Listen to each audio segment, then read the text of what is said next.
ও রহমান অজ্ঞ তিমে কুমরি রে ও মরবাই হড়ে বাজারে তো বেগুন চড়ে মানুষ। এই দৃশ্য মিয়ানমারের আরাকান রাজ্যের বাংলাদেশ সীমান্তে 2024 সালের 5ই আগস্টের। এদিকে যখন স্বৈরাচার হাসিনা পালিয়ে যাচ্ছিল মিয়ানমার সীমান্তে, ঠিক তখন ভারতীয় ড্রোনের সাহায্যে আরাকান আর্মির হামলায় প্রাণ যায় কয়েকশো রোহিঙ্গা মুসলমানের। হিউম্যান রাইটস ওয়াচের প্রতিবেদনে 2024 সালের মে মাসে রোহিঙ্গা গণহত্যার আরেকটি রোমহর্ষক বর্ণনা উঠে এসেছে। মিয়ানমারের হোয়ারশিরির সেই গণহত্যার উদ্দেশ্য ছিল মিয়ানমারের অবশিষ্ট রোহিঙ্গাদেরকে বাংলাদেশে আসতে বাধ্য করা। যদিও সেই খবর পৃথিবীর কোনো গণমাধ্যমের কাছে গুরুত্বপূর্ণ মনে হয়নি, কারণ এই মানুষগুলো মিয়ানমারের রোহিঙ্গা মুসলমান, জন্মই যাদের আজন্ম পাপ। কত মানুষ মরলে সেটাকে গণহত্যা বলা যায়, কতটা নির্মমভাবে মানুষকে হত্যা করলে সেটাকে মানবতা বিরোধী অপরাধ বলা যাবে, তার সব মাত্রা অতিক্রম করেছে মিয়ানমারের আরাকান রাজ্যের রোহিঙ্গা মুসলিম হত্যাকাণ্ড। রোহিঙ্গাদের কেন এত নির্মমভাবে হত্যা করছে আরাকান আর্মি? আরাকান আর্মির সাথে ভারতের সম্পর্ক কি? মিয়ানমার সরকার কেন আরাকান আর্মির সন্ত্রাসীদের সহায়তা করছে? এসব প্রশ্নের উত্তর জানতে হলে আগে আমাদেরকে জানতে হবে রোহিঙ্গাদের আসল পরিচয়, কেন তাদেরকে বাংলাদেশি বলে দাবি করা হচ্ছে। মিয়ানমারের মুসলিম রোহিঙ্গা নিধনের যে দৃশ্য আমরা গেল 1 দশক ধরে দেখছি, তার শুরু হয়েছে আরো 8 দশক আগে। দেখতে দেখতে এসব পৈশাচিক হত্যাকাণ্ড আমাদের চোখ সহা হয়ে উঠেছে। রোহিঙ্গাদের ব্যাপারে কথা বলতে গেলে অনেকেই তুচ্ছ তাচ্ছিল্য করে কথা বলে। শুনে মনে হয় রোহিঙ্গারা অন্য দেশ থেকে ভেসে আসা এক উদ্বাস্তু। বাংলাদেশের মানুষের কাছে মিয়ানমার থেকে আসা অচ্যুত এক জনগোষ্ঠী, আবার মিয়ানমারের চোখে বাংলাদেশ থেকে ভেসে যাওয়া আবর্জনা।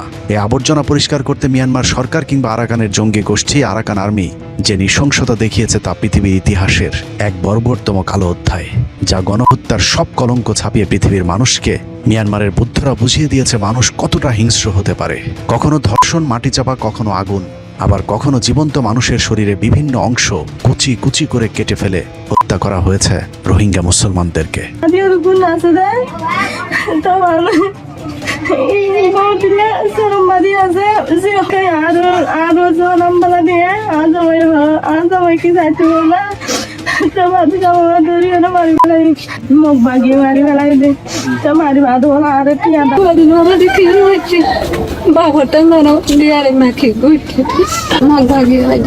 নির্যাতিত নিপীড়িত রোহিঙ্গাদের ইতিহাস বলছে এই রোহিঙ্গারাই আরাকানের আসল মালিক। পুরো আরাকান রাজ্য শাসন করত মুসলিম সংখ্যাগরিষ্ঠ এই জনগোষ্ঠীটি। আরাকানে মুসলিমদের আগমন 7ম শতকেই। সেই যে গোড়াপত্তন হয়েছিল, তারপর থেকে আরাকানের সবসময় মুসলিম আদিবাসীরা রোহিঙ্গা হিসেবে পরিচিত ছিল।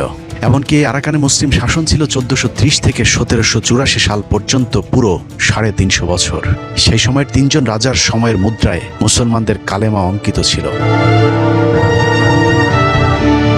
আরাকান ছিল স্বাধীন রাজ্য, যেখানে মূলত মুসলিম ও মগ, চাকমা সহ কিছু ক্ষুদ্র নৃগোষ্ঠীর বসবাস ছিল। শাসন ক্ষমতায় মুসলমানেরা থাকলেও মগ সহ অন্য সংখ্যালঘুদের সাথে সম্প্রীতির সম্পর্ক ছিল সংখ্যাগরিষ্ঠ রোহিঙ্গা মুসলমানদের। 1785 সালে বার্মিজ রাজা বদাপায় আরাকান আক্রমণ করলে কিছু মুসলমান আরাকানে থেকে যায়, আর বাকি মুসলমানেরা চাকমা এবং মগদের সাথে মিলে নাফ নদী পার হয়ে চট্টগ্রামে এসে বসবাস শুরু করে। সেই থেকেই চাকমা এবং মগেরাও পার্বত্য চট্টগ্রামে বসবাস করছে, যে কারণে নাফ নদীর ওপার আর এপারের মানুষের মধ্যে ধর্ম, ভাষা এবং বর্ণের মিল রয়েছে। ভাষা এবং বর্ণের মিল থাকার কারণে আরাকানে থেকে যাওয়া রোহিঙ্গা মুসলমানদেরকে বাংলাদেশি বলতে শুরু করে মিয়ানমারের স্বৈর শাসকেরা। 1785 থেকে 1947 পর্যন্ত বৈষম্য থাকলেও রোহিঙ্গা মুসলমানদের উপর গণহত্যা চালানো হয়নি, কিন্তু 1947-এর পর থেকে শুরু হয় নৃশংসতম হত্যাযজ্ঞ। থেমে থেমে চলায় হত্যাযজ্ঞে এ পর্যন্ত 43,000 রোহিঙ্গা মুসলমানকে হত্যা করা হয়েছে। ঘরের কোনায় মুসলমানদের উপর বর্বরতম এমন হত্যাযজ্ঞ চললেও মুসলমান হয়ে আমরাও সবসময় উদাসীনতার পরিচয় দিয়েছি। রোহিঙ্গাদেরকে আমরা তুচ্ছ তাচ্ছিল্য করে মৃত্যুর মুখে ঠেলে দিয়েছি বারবার। কিন্তু আমরা কি জানি 1947-এর পর থেকে রোহিঙ্গাদের উপর কেন এমন অমানবিক নির্যাতন নেমে এসেছে? ব্রিটিশরা ভারতবর্ষ ছেড়ে যাবার ঠিক আগ মুহূর্তে রোহিঙ্গা নেতারা আরাকানকে তৎকালীন পূর্ব পাকিস্তান বা বর্তমান বাংলাদেশের সাথে যুক্ত করবার চেষ্টা করেছিল। আরাকানকে পাকিস্তানের সাথে যুক্ত করতে মোহাম্মদ আলী জিন্নাহর সাথে বেশ কয়েকবার দেন দরবার করা হয় রোহিঙ্গা নেতাদের পক্ষ থেকে, কিন্তু শেষ মুহূর্তে অং সান সুচির বাবা অং সান ব্রিটিশদেরকে ম্যানেজ করে আরাকানকে বার্মার অন্তর্ভুক্ত করতে সমর্থ হয়। এরপর থেকে আরাকান রাজ্যটি বার্মার অন্তর্ভুক্ত হয়ে যায়। আরাকানকে বার্মার অন্তর্ভুক্ত করা হলেও পূর্ব পাকিস্তানের সাথে যুক্ত হতে যাওয়ার প্রতিশোধ হিসাবে আরাকানের মুসলমানদের নাগরিকত্ব বাতিল করে অং সান। নাগরিকত্ব না থাকায় গেল 8 দশক ধরে খাদ্য, শিক্ষা, চিকিৎসা থেকে শুরু করে সকল মৌলিক অধিকার থেকে বঞ্চিত করা হয় রোহিঙ্গা মুসলমানদেরকে। 10ম শ্রেণীর পর স্কুলে যেতে না দেয়া, এমনকি জরুরি টিকা থেকেও বঞ্চিত আরাকানের রোহিঙ্গা মুসলমানেরা। অন্যদিকে দ্বিতীয় সংখ্যাগরিষ্ঠ জনগোষ্ঠী মগদের রাষ্ট্রীয় পৃষ্ঠপোষকতায় শক্তিশালী করে তোলা হয়। সংখ্যাগরিষ্ঠ মুসলমানেরা যেন বিদ্রোহ করতে না পারে সে কারণে মগদেরকে প্রশাসনিক এমনকি মিয়ানমারের নিরাপত্তা বাহিনীতে ব্যাপকভাবে পদায়ন শুরু করে মিয়ানমারের রাজ্য সরকার, যার মূল উদ্দেশ্যই ছিল রোহিঙ্গা মুসলমানদেরকে দমিয়ে রাখা। মগরা যতই শক্তিশালী হয়েছে ততই মুসলমানদের উপর নির্যাতন বাড়তে থেকেছে।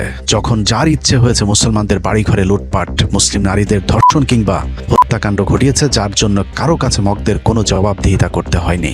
আমরা কথায় কথায় মগের মূল্যক বলতে নৈরাজ্যের যে জনপদকে বুঝিয়ে থাকি, এটাই সেই মগের মূল্যক। দিন যত বেড়েছে মগের মূল্যকে মগেদের অত্যাচার ততই বাড়তে থেকেছে।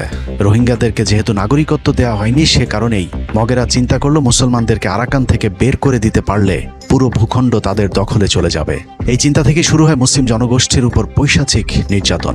পৃথিবীর মানুষ যার চূড়ান্ত রূপ দেখেছে 2009 থেকে 2024 সাল পর্যন্ত। মানুষকে হত্যা, ধর্ষণ, নির্যাতনের ভয়ঙ্কর চিত্র মোবাইলে ধারণ করে তা ছড়িয়ে দেওয়া হতো সোশ্যাল মিডিয়াতে, যার মূল উদ্দেশ্য ছিল রোহিঙ্গাদের মাঝে আতঙ্ক সৃষ্টি করা। নৃশংস সেই হত্যাযজ্ঞের শিকার হয়ে জীবন বাঁচাতে রোহিঙ্গারা নাফ নদী পার হয়ে বাংলাদেশে পাড়ি জমায়। একে একে সেই সংখ্যা দাঁড়ায় 10 লাখে।